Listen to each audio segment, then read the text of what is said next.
నందమూరి నటసింహ బాలయ్య నటించిన డాకుమార cinema box office వద్ద sensational hit అయింది. ఈ సినిమాలోని దబిడి దిబిడి సాంగ్ లో తనదైన డాన్స్ స్టెప్స్ తో ప్రేక్షకులను ఆకట్టుకుంది ముద్దుగుమ్మ ఊర్వశి రౌతేలా. అయితే బిగ్ స్క్రీన్ పై బ్లాక్ బస్టర్ హిట్ అయిన డాకుమారాజ్ ను ఓటీటీలో కూడా రిలీజ్ చేశారు మేకర్స్. కానీ రిలీజ్ అయిన ఓటీటీ పోస్టర్ లో ఊర్వశి రౌతేలా ఫోటో లేకపోవడంపై అప్పట్లో పెద్ద చర్చ జరిగింది. అయితే ఈ విషయంపై తాజాగా ఊర్వశి రౌతేలా స్పందించింది.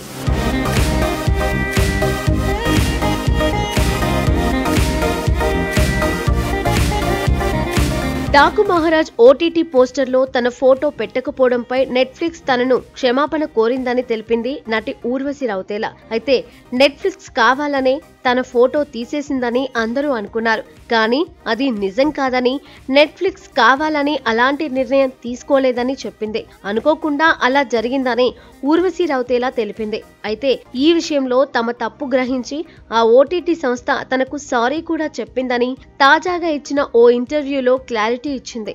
ఆ తర్వాత తన ఫోటోతో ఉన్న కొత్త పోస్టర్లను కూడా నెట్టింట్లో నెట్ఫ్లిక్స్ షేర్ చేసింది. కానీ ఫస్ట్ టైం నెట్ఫ్లిక్స్ షేర్ చేసిన పోస్టర్లో తన ఫోటో లేకపోవడంపై ఫ్యాన్స్ ఆగ్రహం వ్యక్తం చేశారని ఊర్వశి రౌతేలా చెప్పుకొచ్చింది. ఇకపోతే యాక్షన్ డ్రామా ఫిల్మ్ గా తెరకెక్కిన డాకు మహారాజ్ లో పోలీస్ పాత్రలో కనిపించి అందంతో పాటు పర్ఫార్మెన్స్ తో ప్రేక్షకుల మనసు దోచింది ఊర్వశి రౌతేలా. మరోవైపు దబిడి దిబిడి సాంగ్ లోని స్టెప్స్ కూడా అప్పట్లో ఓ రేంజ్ లో వైరల్ అయ్యాయి.